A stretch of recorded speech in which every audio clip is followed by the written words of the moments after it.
შეგვიძლია ვიკამათოთ. მე ვარ ზოგადად ძალიან პირდაპირი ადამიანი და ჩუმად ვარ, მე მგონი სრულიად დაგეთანხმები. როგორ შეგიყვარდა ერთი ნახვა? არა, ერთი ნახვა. რატომ ფიქრობდი რომ აქ არ დავეთანხმებ? არ ვიცი რატოღაც მეგონა რომ ეთანხმები თუ არ ეთანხმები ამას არ აქვს მნიშვნელობა. აქ თავარია რატომ? ჩემი გადაცემის სტუმარია, წერალი და ჩემი მეგობარი სოფო არდია. მოგესალმები. მოგესალმები. მიხარია რომ აქ ვარ დღეს. მადლობა შენ სტუმრობისთვის. მოდი სოფო, შევხვდეთ. დავიწყოთ. ხო, შევხვდეთ და გადავიდეთ პირველ თემაზე.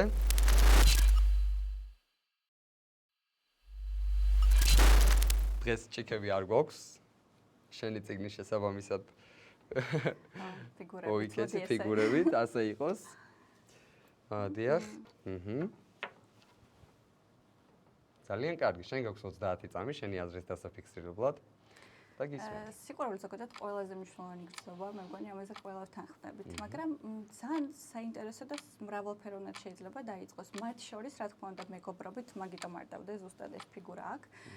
ზოგჯერ პაექრობით იწყება, ზოგჯერ სიძულვილითაც იწყება, მაგრამ კარგია, როდესაც მეგობრობაც არის მათ შორის, თუმცა ყოველთვის არა ბუნებრივია. გასაგებია, ძალიან კარგი. გამიხარდა რომ დაემთხვა ჩვენი აზრები. თითქმის. სრულიად იმიტომ არ დავეთანხმე ამ დებულებას, რომ თვითონ სიტყვა აუცილებელი ცოტა მეზედმეტება, აუცილებელი არ არის მეგობრობით დაიწყოს, მაგრამ რა თქმა უნდა, კარგია თუ მეგობრობით დაიწყება. იმიტომ რომ ამ დროს უკვე შენ მეგობარს კარგად იცნობ, შენ რაღაცა მიგიყვანა ამ ადამიანთან, რომ ნაბიჯი გადაგადგმევინა, რომ გემეგობრა და შესაბამისად მეტი პრობლემები იქნება თავიდან აცილებული. მაგრამ აუცილებლობას არ წარმოადგენს, იმიტომ რომ მე პირადად ჯერა ერთი ნახვის შეყვარების. ნუ აქ დავასრულებ. ჩემი დროც ამოიწურა და გვაქვს საერთო წუთი. შეგვიძლია რომ ვისაუბროთ. ხო, სხვა შორის დავამატებ, რომ მე არ მჯერა ერთი ნახვით სიყვარულის. მჯერა რომ შეიძლება ინტუიციურად მიხვდე, რომ ეს არის შენი ადამიანი, მაგრამ აი ერთი ნახვით რომ გიყვარს, რა გიყვარს, ვინ გიყვარს, რაღაც უფრო ქიმიის დონეზეა ეს. მეგობრობას რაც შეეხება, ჩემთვის მეგობრობა ბევრად უფრო რთულია, ვიდრე სიყვარული, იმიტომ რომ სიყვარული თავისით მოდის რაღაცნაირად, შენი ადამიანი თითქოს შენს ბედში, შენს მატრიცაში წერია, მაგრამ აი მეგობრის პოვდა, რომელიც სიცოცხლის ბოლომდე გაყვება, ეს ძალიან რთული ამბავია, ამიტომ ეს ორი როცა ერთად თანხვედრაში ძალიან მაგარი. ძალიან საინტერესოა და აი მე მოვყვები უბრალოდ ჩემს ცხოვრებისეულ პატარა გამოცდილებას. როგორ შეგიყვარდა ერთი ნახვით? არა, ერთი ნახვით. ორი ნახვით კარგი. ხო, ნუ ერთი ნახვითაც შემიყვარდა კი ერთხელ ცხოვრებაში. რა გიყვარდა ერთი ნახვით? რა არ იცნობ ფაქტობრივად ადამიანს. ნუ ხო, აი როგორც ახსენი, უფრო ქიმიის ამბავი იყო ეს ყველაფერი, რომ აი ადამიანი დაინახე და იმდენად იგრძენი, იმდენად კომფორტული. ხო, რაღაც შენია, რომ თითქოს ეს ყველაფერი განვითარდა მოკლედ მერე ესე რა. ძალიან კარგი.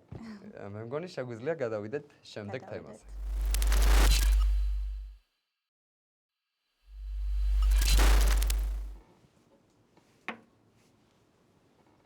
ახალს ვარ თაკაც. კი. გისმენთ. არ ვიცი, ცოტა უცნაურდებულებაა ჩემთვის, იმიტომ რომ როგორ შეიძლება საქართველოს ვუწოდოთ ქვეყანა, სადაც მწერლებს არასერიოზულად უყურებენ, როდესაც ამდენი საინტერესო მწერალი ყავს, თუნდაც არათანამედროვე ბესტსელერებზე არ მაქვს საუბარი, თუნდაც იმ მწერლებზე, რომლებსაც სკოლაში ვსწავლობთ, ვკითხულობთ და მთელი მსოფლიო გვიცნობს ამით რეალურად, თუმცა ცოტა პიარიც გვაკლია ამ მიმართულებით, ვფიქრობ, რომ უფრო უკეთ უნდა გვიცნობდნენ, მაგრამ სამწუხაროდ ამოიწურა შენი დრო. რა თქმა უნდა, ჩვენი მწერლების ქვეყანაში არ შეიძლება რომ ითქვას, რომ დაუფასებელია ჩვენი ქართული მწერლობა. დღევანდელობაში ამის ნათელი მაგალითი შენ ხარ, იმიტომ რომ შენ მოახერხე და შენი წიგნი ძალიან ბევრ ახალგაზრდას შეაყვარე. ძალიან და დღესდღეობით როგორც ვიცი, ეს წიგნი არის ბესტსელერი. დიახ, და შენს წინ არ შემეძლო რომ მე თქვათ ამ ყველაფერს დავთანხმებოდი. იმიტომ რომ იდეალურად შეასრულე შენი მოვალეობა. ვისაც მადლობა მინდა გადაგიხადო. ჩვენ გვაქვს საერთო წვრთი და ვისაუბროთ. ხო, ვფიქრობ ბესტსელერებთან დაკავშირებით ცოტა სხვანაირი დამოკიდებულება აქვს ახალ თაობას, იმიტომ რომ მე რომ ხედავენ რაღაცნაირად არასერიოზული დამოკიდებულება უჩნდებათ, რომ აი ეს პატარა გოგო რას დაწერდა, თან 9 წლის წინ დავწერე ეგ წიგნი და მაშინ მართლა ძალიან პატარა ვიყავი. ამიტომ ყოველთვის უბრალოდ არასდროს მინდოდა რომ ჩემი სახით გამოჩენილიყავენ, ყოველთვის მალავდი, ჩემს წიგნზეც არ არის ჩემს შესახებ არსად არაფერი ინფორმაცია, უფრო დასაფასებელია პატარა ასაკში. მარკეტინგულად ძალიან ცუდი იყო ეს რა 18 წლის გოგოს დაწერილი წიგნი რა იქნება, ამიტომ მე სამწუხაროდ საბერძნიეროდ ძალიან ნაკლებად მიცნობს ხალხი, მაგრამ საერთოდ არის ჩემთვის პრობლემა. დავარია ჩემს წიგნს იცნობდეს. ჩვენც არ იცოდი. კი, არ დავმალავ, მაგის თქმა მინდოდა რომ ჩემშიც ძალიან დიდი გაკვირვება გამოიწვია ამ ყველაფერმა, როცა გავიგე რომ შენი შექმნილი იყო ეს თამარსოს მომკითხე, რა ქვია შენს წიგნს და რომ გითხარი გროსმაისტერი, რა მითხარი გახსოვს, ანუ სპეციალურად დაარქვია გროსმაისტერი, იმის ის წიგნი რო არისო პოპულარული. კი. არა უშავს. შეგვიძლია გადავიდეთ შემდეგ თემაზე.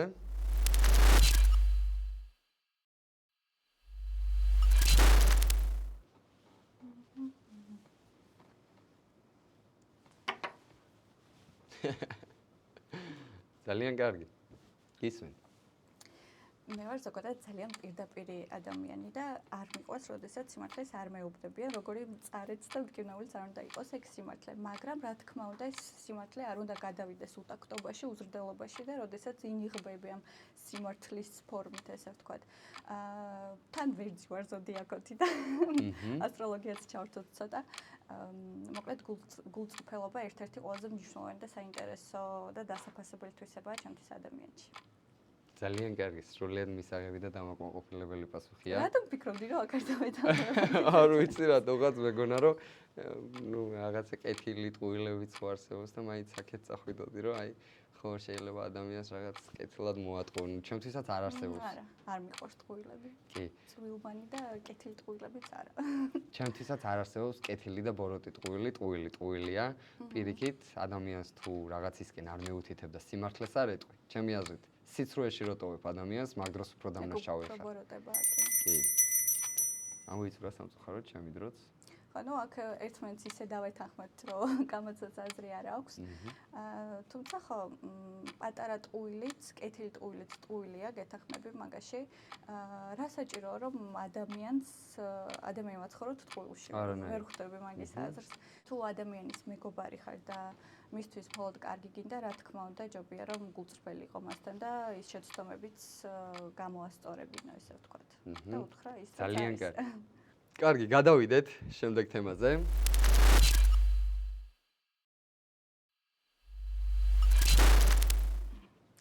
შეიძლება არ დავეთანხმოთ ერთმანეთს.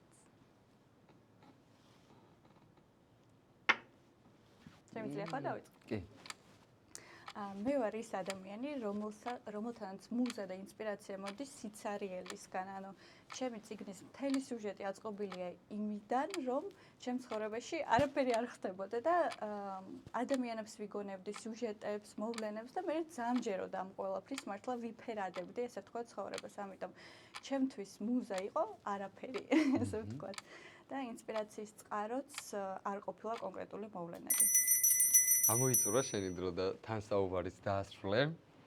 ძალიან კარგი, რომ ვეთანხმებით ერთმანეთს სიმართლე გითხრა, იმიტომ რომ ბევრი ისეთი ნაწარმოებები არ შეიქმნებოდა, ბევრი კარგი ნაწარმოებები არ შეიქმნებოდა, რომ არა მწერლების კარგი ფანტაზია და არ ამგონია მწერალმა, არ ამგონია რომ მაყურებელმა და მკითხველმა შენი ეს დაწერილი წიგნი თუ შენი ფანტაზია არ ჩართე და ჩემშიც როგორც მკითხველში ჩემი ფანტაზია არ გააღვიძე, არ ამგონია რომ ეს გაყიდვადი წიგნი იყოს, არა? თითქოს ასე ვფიქრობ რა, აი მაგალითისთვის რო ავიღოთ ჰარი პოტერის შემქმნელი როულინგი, აი ხო, მაგ ქალბატონის წიგნი საუბრობთ ამოიწურა, მაგრამ ვისაუბრეთ. ხო, თუმცა აქაც უნდა დავამატოთ, რომ რა თქმა უნდა ძალიან ბევრი ნაწარმოებია რეალურ ამბავზე დაფუძნებული და ეს ფაქტიც არ უნდა უარყვოთ. ადრე როგორც იყო, მაგალითად რომ წერლებს სხვა პრობლემები აწუხებდათ.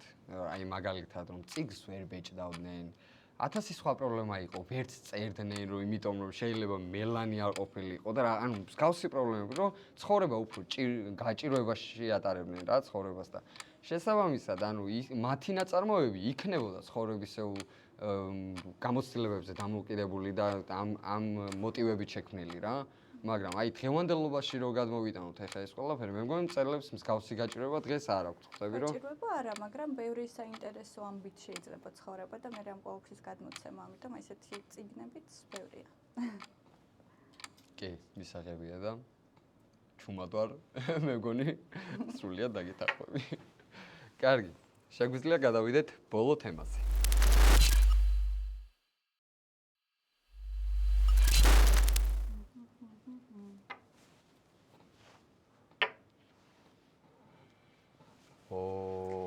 ერთმანეთს არ დავეთანხმოთ.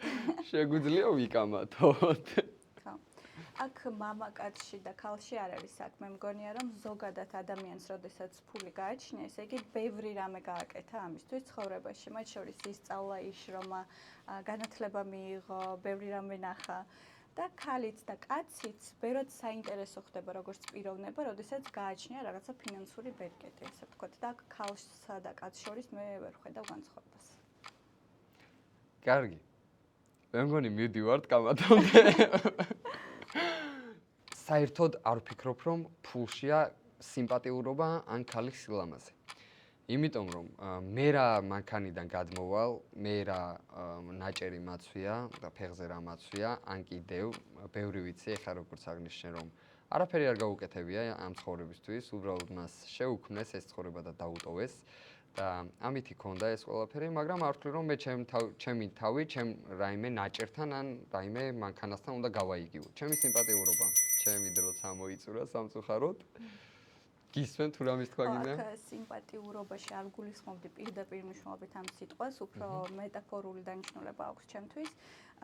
რეალურად, როდესაც ბევრს აკეთებ იმისთვის, რომ ფინანსურად იყო ზრუნველყოფილი, ბევრი რამის გაკეთება შეგიძლია, მოგზაურობა, კარგი განათლების მიღება, ბევრი რამის ნახვა, ესე ვთქვათ. და ეს არ არის მარტივი და მგონია რომ 21 საუკუნეში ეს ყველაფერი მაინც უფრო გადვილებულია, ვიდრე ადრე და ბევრად მეტი ბერკეტი გვაქვს იმისთვის, რომ რაღაც მხრივ წარმატებებს მივაღწიოთ. კი, მაგრამ აი ჩემი სიმპათიურობა მაგალითად ჩემ თავთან ესე წარმომიდგენია იწყება იქიდან, როგორ ვიქცევი მე, როგორი ადამიანი ვარ შიგნიდან. რა თქმა უნდა, მაგით იწყება. როგორი საქციელი მაქვს თუნდაც ქალბატონის მიმართ, თუნდაც კი არა ქალბატონის მიმართ როგორ მოვიქცევი და აქედან მოდის ჩემი სიმპათიურობა და არა იქედან უკვე მე რა მაცვია, სადაც ჩემი აზრით, სადაც ადამიანი თავს გააიგივებ, შენ სად გაცვია, როგორ გაცვია და რა მანქანით მოძრაობ, აი იქ უკვე დაიკარგა შენი სიმპათიურობა. შენი სიმპათიურობა უნდა იწყებოდეს შენი საქციელებიდან, ჩემ შემთხვევაში შენი ვაჟკაცობიდან გამომდინარე რა. რა თქმა უნდა, კი. ხო, ამის თქმა მინდოდა მე. თუმცა აქ ძალიან პირდაპირ ახმით გაიგე, მე უფრო ესე სხვანაირად. ფინანსები ჩემთვის არ არის მხოლოდ მანქანა, სახლი და ესე შემდეგ. როდესაც ხარ წარმატებული შენს პროფესიაში, ესე იგი ბევრი რამე გაქვს გაკეთებული მაგისთვის, ამის თქმა მინდა შენთვის და აქ სიმპათიურობაში არ გულისხმობ მე კონკრეტულად გარეგნობას, ლამაზ თვალებს და საქციელს და ესე შემდეგ. ჩემთვის, როდესაც ადამიანი არის წარმატებული, მათ შორის ფინანსურად, ესე იგი ამ ადამიანს როგორც მინიმუმ ბევრი უშრომია. მაგაში გეთანხმები, სრულიად გეთანხმები თანაც. ძალიან დიდი მადლობა მინდა გადაგიხადო სტუმრობისთვის. მადლობა შენ მოწვევისთვის და ბევრ წარმატებას გისურვებ. ასევე, ბევრი წიგნებით გაგვანებივრე, ბევრი კარგი წიგნები. ხო. იმიტომ რომ 9 წელია მუზა არ არის, 8 წელი უბრალოდ. ასე მარტივიც არ არის. ხო, ნაწარმოების შექმნა და ამისთვის დრო არის საჭირო და ჩვენ ყოველთვის დაველოდებით შენს ძალიან კარგ ნაშრომს და ნაწარმოებს.